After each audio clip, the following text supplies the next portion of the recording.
Hope ministry അവതരിപ്പിക്കുന്ന the hour of hope എന്ന ഈ ബൈബിൾ ക്ലാസ്സിലേക്ക് എല്ലാ മാന്യ പ്രേക്ഷകർക്കും സർവ്വലോകത്തിൻ്റെ സൃഷ്ടാവായ ദൈവത്തിൻ്റെയും തൻ്റെ പുത്രനായ യേശുക്രിസ്തുവിൻ്റെയും നാമത്തിൽ സ്വാഗതം. ഈ ക്ലാസ്സുകൾ നിങ്ങൾ സംബന്ധിക്കുന്നത് മൂലം ദൈവത്തിൻ്റെ സമാധാനവും സന്തോഷവും അനുഭവിച്ചുകൊണ്ട് ഓരോ ദിവസവും ജീവിക്കുന്നതിന് ദൈവം നിങ്ങളെ സഹായിക്കട്ടെ എന്ന് ഞങ്ങൾ പ്രാർത്ഥിക്കുന്നു. ദൈവനാമത്തിന് മഹത്വമുണ്ടാകട്ടെ.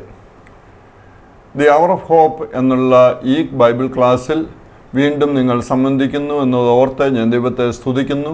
ദൈവത്തിന് പ്രസാദമുള്ള മനുഷ്യൻ എന്നുള്ള വിഷയത്തെപ്പറ്റി കഴിഞ്ഞ ആഴ്ച നാം ചിന്തിച്ചു. അതിൻ്റെ തുടർച്ചയായി ചില കാര്യങ്ങൾ കൂടി പറയുവാൻ ഞാൻ ആഗ്രഹിക്കുന്നു. കഴിഞ്ഞ ആഴ്ചത്തെ പ്രോഗ്രാം കണ്ടിട്ടില്ലാത്തവർക്ക് ഇത് രണ്ടും ചേർന്നുള്ളതായ ഒരു VCD വേണമെങ്കിൽ ഞങ്ങളുമായി ബന്ധപ്പെടുക. അതോടൊപ്പം തന്നെ നിങ്ങൾക്ക് വേണ്ടി പ്രാർത്ഥിക്കുവാനും ഞങ്ങൾ ഒരുക്കമാണ്. ഞങ്ങളെ വിവരം അറിയിക്കുക. ഞാൻ കഴിഞ്ഞ ആഴ്ച പറഞ്ഞു തുടങ്ങിയത് ദൈവദൂതൻ മറിയയ്ക്ക് വെളിപ്പെട്ടിട്ട് അവളോട് പറയുകയാണ്, നീയെ ദൈവപ്രസാദമുള്ള ദൈവത്തിൻ്റെ കൃപ ലഭിച്ച സ്ത്രീയാകുന്നു. എന്നാൽ അത് കേട്ടപ്പോൾ അവൾക്ക് ഭയമുണ്ടായി, അവൾ ഭ്രമിച്ചു പോയി. എന്നാൽ ദൈവദൂതൻ പറയുന്നത് ദൈവം നിന്നോടുകൂടെ ഉണ്ട് എന്നുള്ളതാണ്. നമ്മുടെ ജീവിതത്തിലെ ഏറ്റവും വലിയ സന്തോഷം അതാണ്. ദൈവത്തിൻ്റെ പ്രസാദം നമ്മുടെ മേൽ ഉണ്ട് എന്നുള്ളതിൻ്റെ തെളിവ് നാം എത്ര വലിയ വീട്ടിൽ ജീവിക്കുന്നു എന്നുള്ളതല്ല, എത്ര മക്കളുണ്ട് അവരേതൊക്കെ സ്ഥാനത്തായി തീർന്നു എന്നുള്ളതല്ല, നമുക്ക് എന്തെല്ലാം ഭൗതികമായ നേട്ടങ്ങൾ ഉണ്ടായിട്ടുണ്ട് എന്നുള്ളതല്ല, പിന്നെയോ ദൈവത്തിൻ്റെ സാന്നിധ്യം നമുക്ക് അനുഭവിക്കാൻ സാധിക്കുന്നു എന്നുള്ളതാണ്.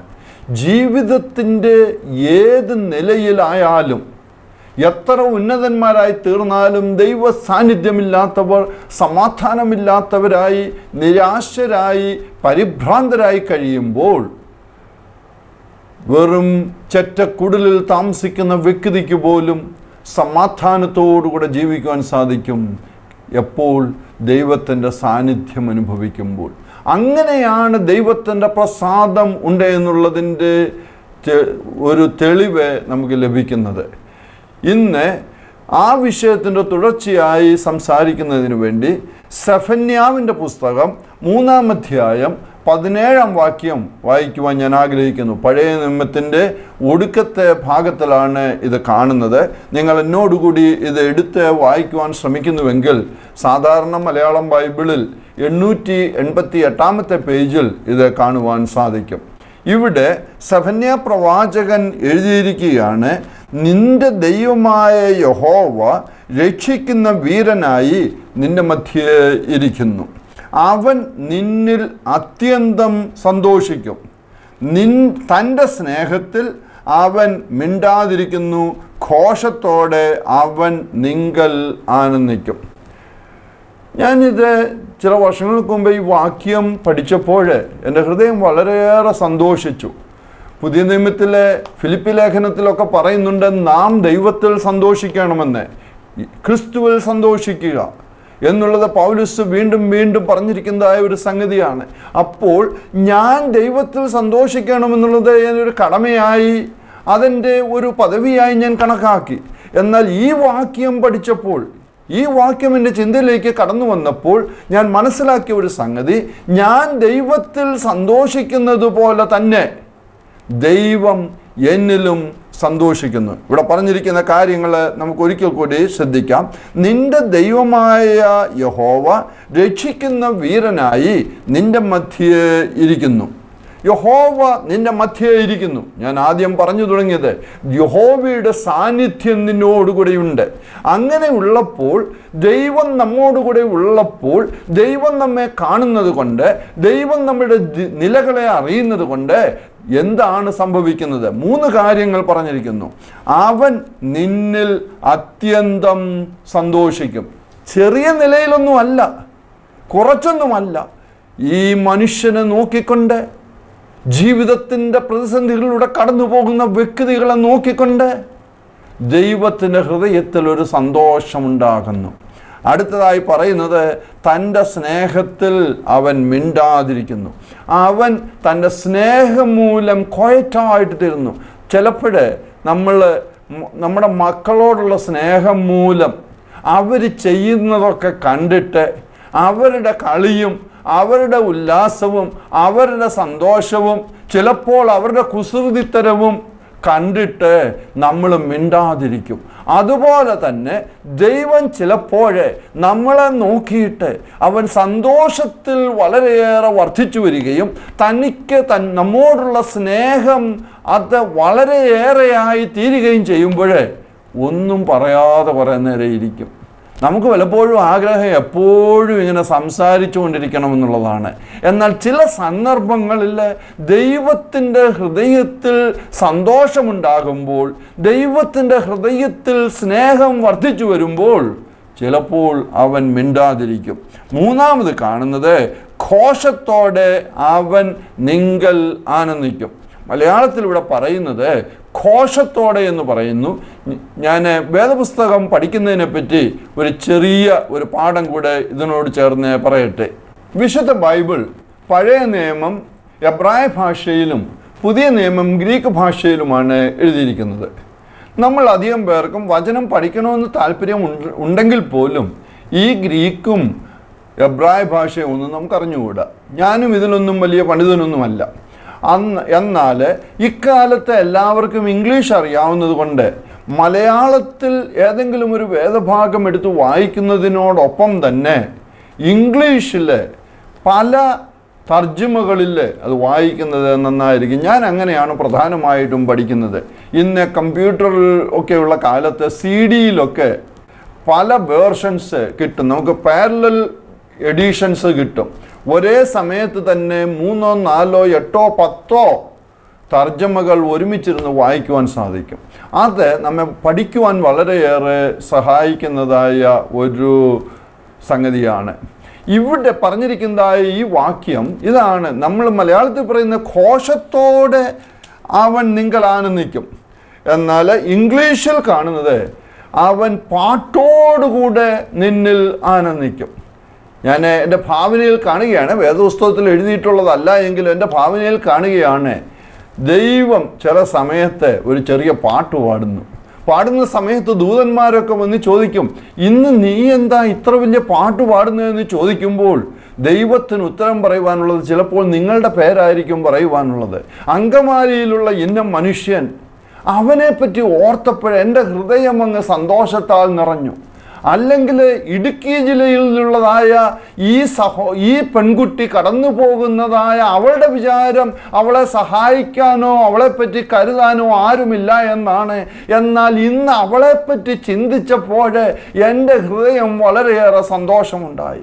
സൗദി അറേബ്യയിലോ കുവൈറ്റിലോ ഷാർജയിലോ ഇരിക്കുന്നതായ ഈ വ്യക്തി തൻ്റെ ഭാര്യ ദൂരത്തായിരിക്കുന്നു എന്നുള്ള വിഷമത്തിൽ കഴിയുമ്പോൾ, അല്ലെങ്കിൽ കേരളത്തിൻ്റെ ഒരു കുഗ്രാമത്തിലിരിക്കുന്ന ഒരു സ്ത്രീയെ തൻ്റെ ഭർത്താവ് മധ്യപൂർവ്വദേശത്ത് പോയിട്ട് തന്നിൽ നിന്നും വളരെ അകന്നിരിക്കുന്നുവെന്ന് വിഷമിച്ചിരിക്കുന്ന ഈ സന്ദർഭത്തിൽ അവൾക്കും അല്ലെങ്കിൽ അവന് എന്നിലുള്ളതായ ആശ്രയം കണ്ടിട്ട്, എന്നോടുള്ള പ്രതിബദ്ധത കണ്ടിട്ട്, അവൻ എൻ്റെ മുമ്പിലുള്ളതായ സമർപ്പണം കണ്ടിട്ട് എൻ്റെ ഹൃദയം സന്തോഷമുണ്ടായി.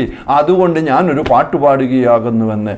എൻ്റെ പാട്ട് പലപ്പോഴും എൻ്റെ ഹൃദയത്തിൽ സന്തോഷമുണ്ടാകുമ്പോൾ ഈണമില്ലാത്ത രീതിയിലാണെങ്കിലും ഞാൻ പാടും. എന്നാൽ ഞാൻ മാത്രമല്ല, എന്നെപ്പറ്റി ചിന്തിക്കുമ്പോൾ എൻ്റെ ദൈവം കൂടെ പാട്ട് പാടുന്നുണ്ട് എന്നുള്ളത് എനിക്ക് സന്തോഷമാണ്. അത് ചെറുതായിട്ടൊന്നുമല്ല. അവൻ ഘോഷത്തോടുകൂടെ ആർപ്പോടുകൂടെ, പഴയ നിയമത്തിലെ സങ്കീർത്തനങ്ങളിൽ പല ഭാഗങ്ങളിലും പറഞ്ഞിട്ടുണ്ട് യഹോവയ്ക്ക് ആർപ്പിടുക എന്ന്. യഹോവയുടെ നാമം ഓർത്തിട്ട്, ദൈവത്തിൻ്റെ നന്മകളെ ഓർത്തിട്ട്, ദൈവവുമായിട്ടുള്ള ബന്ധം ഇന്നതെന്ന് മനസ്സിലാക്കിയിട്ട് നാം ആർപ്പോടുകൂടെ ദൈവസന്നിധിയിലേക്ക് കടന്നു വരണമെന്ന് പറഞ്ഞിട്ടുണ്ട്. എന്നാൽ നമ്മൾ മാത്രമല്ല, നമ്മെപ്പറ്റി ഓർക്കുമ്പോഴേ ഒന്ന് ചിന്തിച്ചു നോക്കുക. സകല ലോകത്തിൻ്റെയും ഉടയവനും സ്രഷ്ടാവുമായ ദൈവം, എല്ലാറ്റിനെയും നിയന്ത്രിച്ചു നടത്തുന്നവനായ ദൈവം, ലോകത്തിലെ സകല ഗോളങ്ങളെയും സകലവിധമായ സംഗതികളെയും നക്ഷത്രങ്ങളെയും എല്ലാം അതതിൻ്റെ നിലയിൽ നിർത്തിയിരിക്കുന്നതായ ദൈവം, അതിലൊരു ചെറിയ ഗോളമായ ചെറിയ ഗ്രഹമായ ഭൂമിയിലുള്ള 600 കോടി ജനങ്ങളുടെ മധ്യത്തിൽ ഒരു വ്യക്തിയായിരിക്കുന്ന നിങ്ങളെ ഓർത്തിട്ട് ദൈവം ഇന്നൊരു പാട്ടുപാടുകയാണ്. കാരണം എന്ത്? ദൈവം നിങ്ങളിൽ സന്തോഷിക്കുന്നു. പ്രിയപ്പെട്ട സഹോദര സഹോദരി, ജീവിതത്തിൻ്റെ വേദന അനുഭവിച്ചിട്ട് എന്നെപ്പറ്റി കരുതുന്ന ആരുമില്ലയോ എന്ന് ഓർത്ത് ഭാരപ്പെട്ടിരിക്കുന്നെങ്കിൽ, എനിക്കിന്ന് ദൈവവചനത്തിൻ്റെ അടിസ്ഥാനത്തിൽ ലൂയിസ് കുട്ടിയുടെ അഭിപ്രായമല്ല പറയുന്നത്, ദൈവവചനത്തിന് തെളിവോടുകൂടി പറയുവാൻ സാധിക്കുന്നത്, നിങ്ങൾ ദൈവസന്നിധിയിൽ പൂർണ്ണമായി സമർപ്പിക്കപ്പെട്ട വ്യക്തിയാകുന്നുവെങ്കിൽ ദൈവത്തിൻ്റെ ഹിതപ്രകാരം ജീവിക്കണമെന്നുള്ള ആഗ്രഹത്തോടുകൂടി നിങ്ങൾ ഓരോ ദിവസവും എഴുന്നേൽക്കുകയും ദൈവത്തിൻ്റെ സന്നിധിയിലേക്ക് കടന്നു ചെല്ലുകയും ചെയ്യുന്നുവെങ്കിൽ, ദൈവവചനം പറയുന്നത് ദൈവം നിങ്ങളിൽ അത്യന്തം സന്തോഷിക്കുന്നു, നിങ്ങളെ ഓർത്തവൻ പാട്ടുപാടുന്നു, നിങ്ങളെ ഓർത്തവൻ ആനന്ദിക്കുന്നു. യിരെമ്യാ പ്രവചനം 32-ാം അധ്യായത്തിൻ്റെ 41-ാം വാക്യത്തിൽ നാം ഇങ്ങനെ വായിക്കുന്നു: ഞാൻ അവരിൽ സന്തോഷിച്ച് അവർക്ക് ഗുണം ചെയ്യും, ഞാൻ പൂർണ്ണ ഹൃദയത്തോടും പൂർണ്ണ മനസ്സോടും കൂടെ അവര് ഈ ദേശത്ത് നടും. വീണ്ടും നാം കാണുന്ന ഇതാണ്, ദൈവം പറയുകയാണ്, ഞാൻ പൂർണ്ണ ഹൃദയത്തോടുകൂടെ പൂർണ്ണ മനസ്സോടുകൂടെയാണ് എൻ്റെ ജനവുമായിട്ട് ഇടപെടുന്നത്. അതുകൊണ്ടാണ് ദൈവവചനം നമ്മെപ്പറ്റിയും അത് തന്നെ പ്രതീക്ഷിക്കുന്നത്. ദൈവം നമ്മോട് ഇടപെടുമ്പോൾ, നമ്മെ നടുമ്പോൾ, നമുക്ക് വേണ്ടി സംഗതികൾ ഒരുക്കുമ്പോൾ, നമ്മളെ ജയത്തിലേക്ക് നയിക്കുമ്പോൾ ഒരു പകുതി മനസ്സോടല്ല ചെയ്യുന്നത്, ഒരു ചെറിയ താല്പര്യത്തോടു കൂടിയല്ല ചെയ്യുന്നത്. അക്കാര്യത്തിൽ ദൈവത്തിന് പൂർണ്ണമായ മനസ്സുണ്ട്, പൂർണ്ണമായ ഹൃദയമുണ്ട്. അതുകൊണ്ടാണ് വേദപുസ്തകം പറയുന്നത്, നീ നിന്റെ ദൈവമായ യഹോവയെ പൂർണ്ണ മനസ്സോടും പൂർണ്ണ ആത്മാവോടും പൂർണ്ണ ശക്തിയോടും കൂടെ സ്നേഹിക്കണമെന്നുള്ളത്. ദൈവം പൂർണ്ണമായ മനോഭാവത്തോടു കൂടി നമ്മോട് ഇടപെടുമ്പോൾ നമുക്ക് ഒരു ചെറിയ രീതിയിൽ ദൈവത്തോട് പ്രതികരിക്കുവാൻ കഴിയുകയില്ല. അനേകരും അങ്ങനെയാണെന്ന് പ്രതികരിക്കുന്നത്. ദൈവത്തിന് എല്ലാം, എനിക്ക് കാര്യങ്ങൾ നേടുന്നതിനു വേണ്ടി ഒന്ന് പ്രാർത്ഥിച്ചേക്കാം, എനിക്ക് കാര്യങ്ങൾ നേടുന്നതിനു വേണ്ടി ഒന്ന് പള്ളിയിൽ പോയേക്കാം, എൻ്റെ കാര്യങ്ങളൊക്കെ സാധിച്ചു കിട്ടണമെങ്കിൽ ദൈവത്തെ കോപിപ്പിക്കരുത്, അതുകൊണ്ട് ചെറുതായ രീതിയിലൊക്കെ ദൈവത്തെ സ്നേഹിച്ചേക്കാം. എന്നാൽ എനിക്ക് ഇന്ന് പറയുവാനുള്ളത്, ദൈവം നമ്മെ പൂർണ്ണ ഹൃദയത്തോടും പൂർണ്ണ മനസ്സോടും കൂടെ സ്നേഹിക്കുകയും നമ്മിൽ സന്തോഷിക്കുകയും ചെയ്യുമ്പോൾ നാം എങ്ങനെയാണ് അതിൻ്റെ മുമ്പിൽ പ്രതികരിക്കേണ്ടത്? പൂർണ്ണ ഹൃദയത്തോടുകൂടെ ദൈവസന്നിധിയിലേക്ക് കടന്നു വന്നിട്ട് ദൈവത്തെ സ്നേഹിക്കുക, ദൈവത്തിൽ സന്തോഷിക്കുക. അങ്ങനെയുള്ളപ്പോൾ എന്ത് സംഭവിക്കുമെന്ന് അതേ അധ്യായത്തിൻ്റെ 40-ാം വാക്യത്തിൽ കാണുന്നു. ഞാൻ അവരെ വിട്ടുപിരിയാതെ അവർക്ക് നന്മ ചെയ്തുകൊണ്ടിരിക്കും എന്നിങ്ങനെ ഞാൻ അവരോട് ഒരു ശാശ്വത നിയമം ചെയ്യും.